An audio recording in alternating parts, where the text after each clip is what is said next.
I'm here to give a talk today on how to make some breakthroughs on paradigms, particularly in the sporting context. So a paradigm is a set of beliefs that's accepted as fact, but not necessarily true. And that's what I'm going to try and change some people's minds about what they perceive where their real boundaries are. So that's essentially what I'm here to do. I mean, through my life as being, a sportsman, one of the things, there's a history in the martial arts of doing feats of strength, feats of power, and I sort of took that on next level, and I ended up doing things such as breaking chains. I bend steel bars, sometimes through my teeth, bend horseshoes, and a lot of that is, metaphors for what you can actually do when you focus on something, when you give something your all, or when you really give it everything you've got, because you have to, because otherwise that steel bar doesn't move unless you've given it everything you've got. So these are not so much in what I can do, but it is what is possible. So if you ask anybody, is it possible to bend a steel bar in your teeth? Everybody will say no, but now it's possible. Like Madiba said, it always seems impossible until it gets done. And that's one sign of that, and the other thing is those who I love these quotes, because those who say it's not possible should get out of the way of those who are trying to do it. And so we're working here in the Academy, in the Powerade Academy, with people who are obviously trying to do it, people who are trying to make breakthroughs. And as somebody who's speaking here with them, is to encourage them and to tell them you're on the right track. Just keep going, believe in yourself, believe in that dream that you have, and that if you see these metaphors, it means I do it, and if I can do it, so can you. Yeah, so I was a rower. I rowed for Ireland. Unfortunately, I had a back injury. I had to stop rowing, and doctor said you're not going to participate in sport again. And I took up kickboxing and martial arts, particularly to rehabilitate it. And I never rehabilitated to the sport where I can compete in rowing again, but I ended up competing for Ireland in kickboxing. So, when you get mental toughness, is we're all going to get knocked down in life. Life is, like Rocky said, is going to take you to your knees. But it's what you decide. Your character is established in that time. Do you stay down, or do you get back up? And life's going to take us all down many times, but if you stand up one more time, then you've been put down. You've been successful in life. That's it. But so many people stay down. But I chose not to do that. And so through the rowing, through the martial arts, I developed these feats. And as a young kid, I also grew up in quite poor circumstances, and I always had a dream. And I knew that every one of us knows that every child's got a dream, and every kid's got a dream of what he or she can do. And too often we acknowledge that and say, stop that, what are you thinking? That's impossible, you're not going to be this. Instead of each one of us following that one thing, each one of us is born with a specific, absolute gift in life. And if you follow that through, you change your life. And you change the lives of others.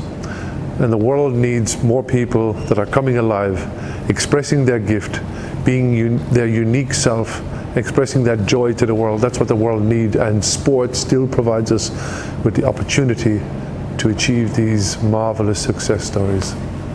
Well, as a coach, as a coach's expectation as well. The coach will set the expectation or the limit on the athlete or the team as well. Maybe even subconsciously thinks, oh, this year is going to be an okay year or whatever, and it more than likely will be, whereas you must be wildly optimistic at all times. Set the bar very, very high, pick out an outrageous goal, and then that's the excitement in the journey. And how are we going to get there with this average team? How are we going to, technically, tactically, physically, how can we get better? How can I raise the morale? What can we do? That's the journey of sport. I mean, it's not always that the best team on paper wins. If it was, there wouldn't be any sport. but it's these joys of these moments of wonder and the upliftment of the human spirit. That's what really attracts me to sport. That's what it's still the last vestige of the impossible still in the sport. And for me, I love what Gandhi had to say. So if you ignore poverty, it's just as bad as to cause poverty. And we have abject poverty in this country, and we've got to do something about that in our lifetime. I don't want somebody asking in 20, 30, 40 years time, well, what did you do in that time when things were so, there was such a need to change? What did you do? So I'm going to make sure that something is done. I've set up the Emerald Foundation in Paul. We train, we have a gym, should I say, in the township of Bequeni. And for me, it's about the upliftment of South African youth using sport as the vehicle. And sport's a tremendous vehicle for upliftment. And we have so much, a good coach can influence more people in 1 year than an average person can in a lifetime. So coaches have the ability to change the world, literally. If you shouldn't look at these things in relation to, so if you coach a team, or let's say you coach 2 teams, a lot of coaches do that and more. That's 50 people that you're changing. It doesn't stop at that 50 people. That 50 people will have 1,000 people who they in their circle in time. That's 50,000 per year. If you do that over 20 years, you're actually changing the world. Well, I really I have to honor what the Academy is doing. There is not enough of this at all, where coaches can come together. And not only, like we say, at the Powerade Academy, one of the things about it is that there's time to meet and talk to other people. And you learn as much from that as you do from listening to people like me, if not more, learning from their experiences. And coaches like to share, actually, with other coaches. We're not closed books. And it's just providing the environment and the opportunity, and everybody coming together on a Sunday to do something that that most people don't want to do anything on Sunday. They don't want to, and the Academy comes together, puts us all together in this wonderful environment, and great things happen from there. That's a tremendous. I really value that, and I'm grateful for it. It's lots about from Simpiwe for character. Drucker said that character eats strategy for breakfast, and the importance of character, particularly, she's working with the 17s, and that's building character at that's a critical age, and she's strong on that. That's her strength, So I really, that really emphasized that to me again, how important that was. I was so impressed with Dick's ability to, when that mistake was made, the ball should have been kicked away, and he said, it's over, it's done.